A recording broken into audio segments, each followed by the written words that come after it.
शामली बेटा, लेप लगा लिया कि नहीं? कितनी बार बोलना पड़ता है तुझे, लेप लगा ले। लेकिन इस लड़की की कान में आवाज़ ही नहीं जाती। जब देखो कमरे में घुसी रहती है और किताबों में सिर फोड़ती रहती है। बंद कर इसे और लेप लगाकर आंखों पर एक गुलाब जल लगाकर थोड़ी देर सो जा। अभी उन लोगों के आने में टाइम है, शायद शाम तक आएंगे। ये सुधा जी हैं, शामली की माँ, जो एक सीधी सादी घरेलू महिला है। उनके पति यानी शामली के पिता पोस्ट ऑफिस में क्लर्क हैं। शामली की एक छोटी बहन है और 2 छोटे भाई हैं। शामली अपने माता पिता, छोटे भाई बहन और दादी के साथ छोटे से गांव में रहती है। पढ़ने में बहुत होशियार, हमेशा टॉप करने वाली, मृदुभाषी और घर में भी माँ पिता का हाथ बटाने वाली, ऐसी है शामली। शामली पढ़ लिख कर जीवन में कुछ करना चाहती थी, कुछ बनना चाहती थी, ताकि उसके माता पिता को और गांव के लोगों को उस पर गर्व हो।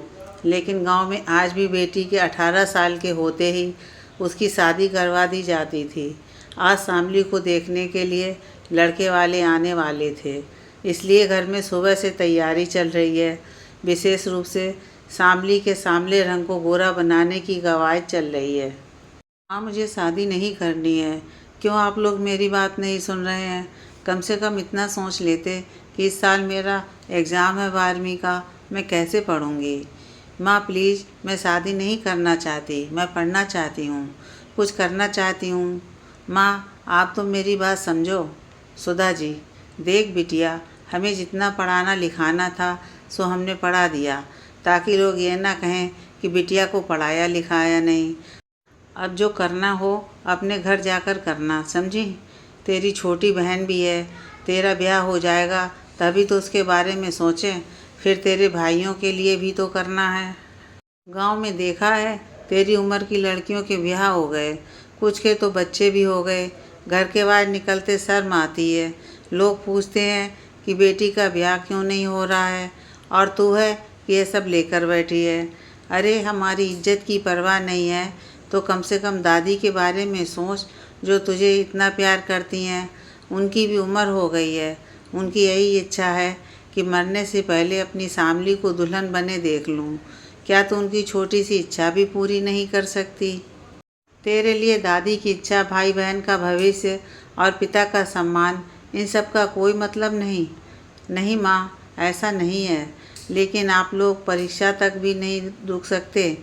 सुधा जी, अब ये सब तो लड़के वालों की मर्जी पर है।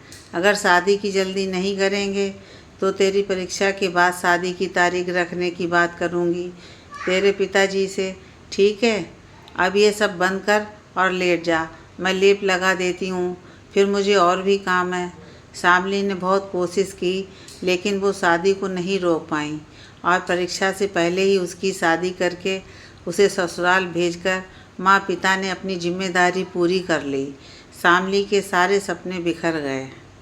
उसे घर से विदा होने का, माता पिता, भाई बहन और दादी से दूर होने का दुख कम और अपने सपनों के बिखर जाने का दुख ज़्यादा था।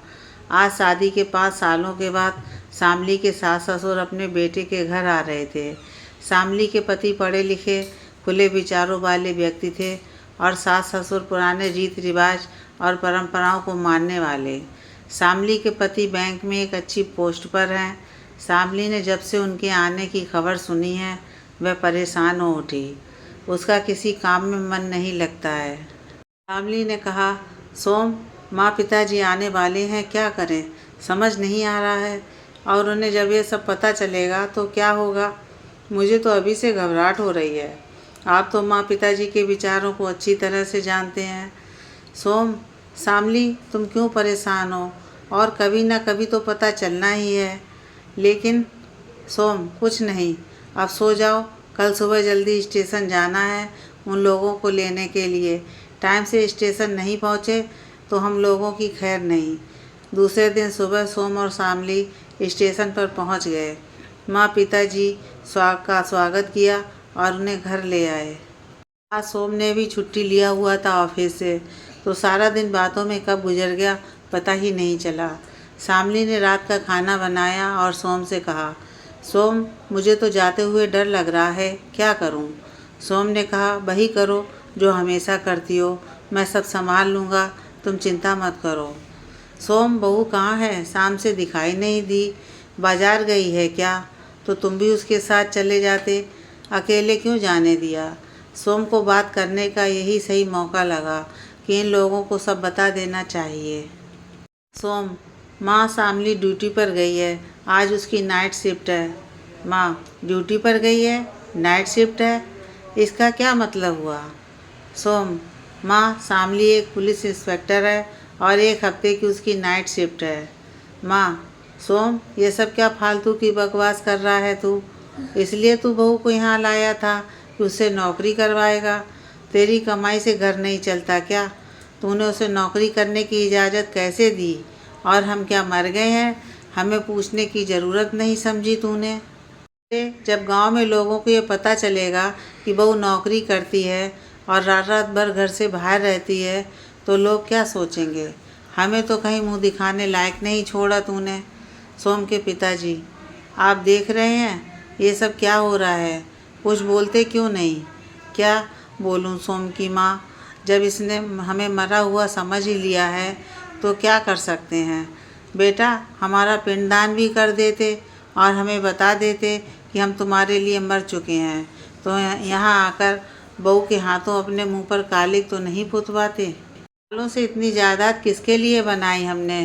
तेरी शादी गांव की लड़की से इसलिए कराई कि वो घर बार सहेजे, हमारी सेवा करे, घर की परंपरा निभाए, इसलिए नहीं कि पराए मर्दों के साथ रात रात भर बाहर रहे। तुझे पैसे चाहिए थे तो हमसे कहता या गांव आ जाता। हम तो हमेशा से कहते आए तुझे कि नौकरी करने की क्या ज़रूरत है, लेकिन तूने हमारी एक नहीं सुनी और अब ये सब कर रहा है। सोम, माँ, पिताजी, आप लोग ये सब क्या बोल रहे हैं?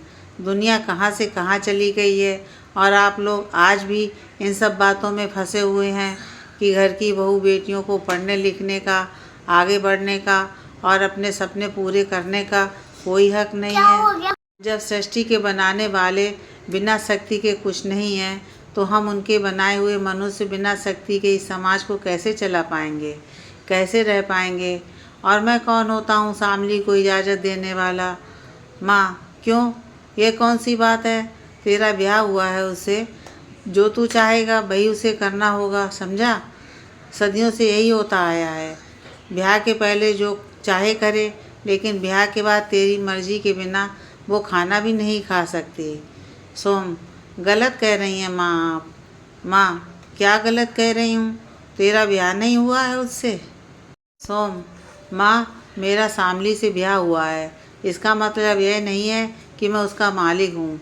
ब्याह का मतलब जीवन साथी होना है, ना कि उसका मालिक बनना। और मैं उसके सुख दुख में उसका साथ दूँ, वह मेरा है।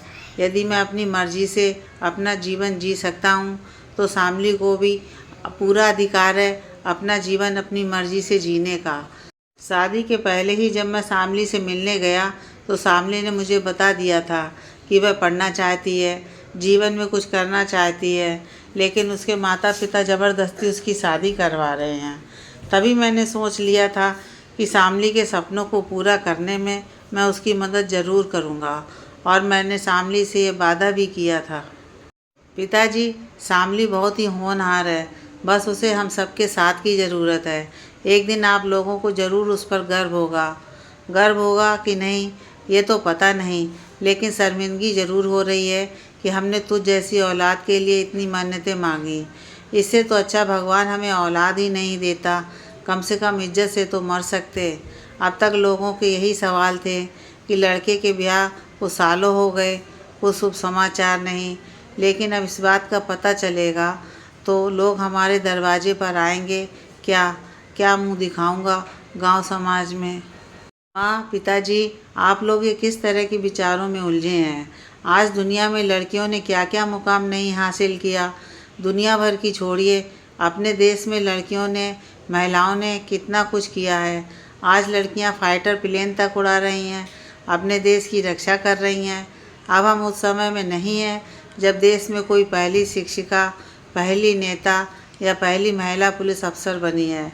न जाने कितनी ही महिलाएं आज हर क्षेत्र में देश का नाम रोशन कर रही हैं, और ये हमारे बनाए गए रूढ़िवादी परंपराओं का समय नहीं, संविधान का समय है, कानून का समय है। भारतीय संविधान सबको समानता के अधिकार की गारंटी देता है, जिसमें सब बराबर हैं, फिर वह चाहे महिला हो या पुरुष। पिताजी, एक बात बताइए, जब मैं छोटा था तो आपसे अपने बगीचे में सिर्फ पीले रंग के फूल के पौधे लगाने की जिद करता था, क्योंकि मुझे पीला रंग बहुत पसंद था। तब आप मुझे समझाते थे कि सिर्फ एक रंग के फूल होंगे तो हमारा बगीचा अच्छा नहीं लगेगा। शुरू में तो जब फूल खिलेंगे तो अच्छा लगेगा, लेकिन एक ही रंग को देखकर हम बोर हो जाएंगे। रंग बिरंगी तितलियाँ, सुंदर सुंदर चिड़ियाँ जो बगीचे में आती हैं, वह भी नहीं आएंगी, और फिर हमारा बगीचा फूलों से भरा होकर भी किसी काम का नहीं रहेगा। इसलिए बगीचे में रंग बिरंगे फूलों के पौधे लगाने चाहिए, जिससे बगीचे की सुंदरता बनी रहे और हम लोग उसका लाभ उठा सकें। तो पिताजी, माँ, आप लोगों की बताइए, क्या हमारा समाज किसी बगीचे से कम है? अगर इसमें एक ही तरह के फूल या पेड़ों को महत्व दिया जाए तो क्या हमारे समाज की, देश की उन्नति और तरक्की हो पाएगी, जिसका सपना हम देखते हैं? तुम कुछ भी कहो, हम तुम्हारे लिए अपने धर्म और परंपराओं में आग नहीं लगा सकते। पिताजी, इसमें धर्म और परंपराओं में आग लगाने वाली बात कहाँ से आ गई? धर्म की किस किताब में लिखा है कि महिलाओं को उनकी मर्जी से जीने का अधिकार नहीं है, या उन्हें हम पुरुषों का सेवक बनाकर ईश्वर ने इस धरती पर भेजा है? इस संसार में दोनों की समान आवश्यकता है। हमारे धर्म में तो महिलाओं को वो सम्मान और अधिकार दिया जो आज हम सोच भी नहीं सकते। यहाँ तक कि अपना जीवन साथी चुनने का भी अधिकार दिया है। लेकिन हम आजकल के पुरुष प्रधान समाज, जिसे महिलाओं के बुद्धि, ज्ञान और उनकी तर्क शक्ति, इन सब से भय लगने लगा है, और पुरुष के अहंकार को चोट ना पहुँचे, इसलिए उन्होंने रीति रिवाज और परंपराओं के नाम पर बांध कर रखा गया है, ताकि वो पुरुषों से आगे ना बढ़ सकें। पिताजी, हमारे देश में शिक्षा का इतना अभाव रहा कि हम ये समझ ही नहीं पाए कि हमारे धर्म ने नहीं, हमें गुलाम बनाकर इतने साल हम पर राज करने वाले अंग्रेज़ों के बनाए कानून ने महिलाओं से उनकी स्वतंत्रता, उनका अधिकार छीन लिया और हमारे धर्म को तोड़ मरोड़ कर हमारे सामने परोस दिया। महिलाओं को शिक्षित नहीं होने दिया और विवाह होते ही पिता के घर से सारे अधिकार खत्म करने का नियम अंग्रेज़ों ने अपने फ़ायदे के लिए बनाया, ना कि हमारे धर्म ने। उन्होंने अपने फ़ायदे के लिए जो भी किया उसे धर्म का नाम लगा दिया, क्योंकि उन्हें पता था कि धर्म के नाम पर हम कुछ भी मान लेंगे, और वही हुआ। उसे हम आज तक मान रहे हैं। हमारे धर्म ने तो ये भी लिखा है कि महिलाओं का सम्मान करें, वह लक्ष्मी, सरस्वती और माँ शक्ति का रूप हैं। तो फिर महिलाओं के खिलाफ आपराधिक मामले क्यों बढ़ते जा रहे हैं? अपराध करते समय धर्म की याद नहीं आती? जब महिलाओं ने अपने सम्मान की रक्षा खुद करनी चाहिए और जीवन में आगे बढ़ना चाहा, तो संस्कार और धर्म की याद आ गई। लड़के कितना भी गलत काम कर लें, हम उन्हें माफ़ कर देते हैं या नज़रअंदाज कर देते हैं। वही अगर कोई लड़की हंसकर बात कर ले तो हमारी इज्जत चली जाती है, हम उसे चरित्रहीन होने का खिताब दे देते हैं। मुझे तो आज तक समझ नहीं आया कि कोई अकेला कैसे चरित्रहीन हो सकता है। अगर है तो दोनों हैं, वरना कोई नहीं। पिताजी, हमें भी समाज रूपी इस बगीचे में सभी फूलों को लगाना होगा, तभी हमारा बगीचा सुंदर और गुणकारी होगा और आने वाली पीढ़ियों के अच्छे व्यक्तित्व निर्माण में मदद मिलेगी।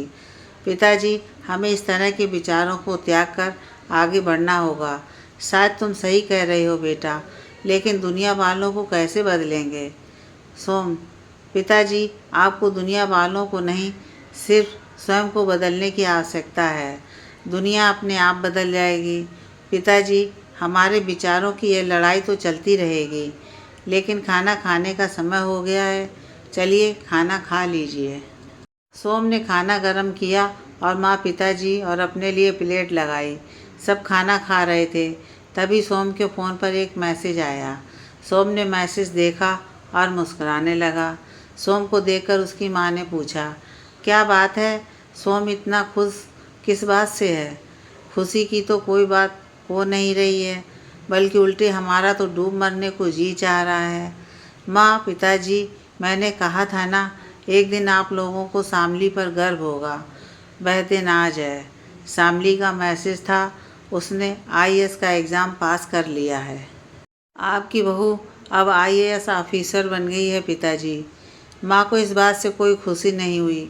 उन्हें देखकर तो फिलहाल ऐसा ही लगा, लेकिन पिताजी के चेहरे पर ज़रूर मुस्कान आ गई और बोले, शामली की ड्यूटी कितने बजे ख़त्म होती है?